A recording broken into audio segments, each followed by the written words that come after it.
কালিমা পড়ে মুসলমান হব, আল্লাহ রাসূল তো মহা খুশি। তাই আসো, তবে শর্ত আছে। কি শর্ত? 3টা প্রশ্নের উত্তর দিতে পারলে লাইন ধরে আমরা সব কালিমা পড়ে ফেলবো। কোন 3টা প্রশ্ন বলো? তারা প্রশ্ন শুরু করলো। প্রশ্ন নাম্বার 1, মা হুয়া রূহ। মুহাম্মদ বলো তো, রূহ কারে বলে? রূহ কি? রূহ কাকে বলে? আমাদেরকে একলা ফেলে যখন রূহ চলে যায়, দেয় কোনো নাড়াচাড়া নাই। ইহুদিরা বলল, প্রথম প্রশ্ন রূহ কারে বলে বলো। 2 নাম্বার প্রশ্ন, মান হুম আসহাবুল কাহাফ। আসহাবে কাহাফ সম্পর্কে কি জানো?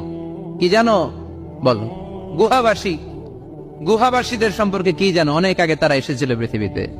3 নাম্বার প্রশ্ন, মান হুয়া যুলকারনাইন। যুলকারনাইন সম্পর্কে কি জানো বলো। প্রশ্ন কয়টা? প্রথম প্রশ্ন কি সম্পর্কে?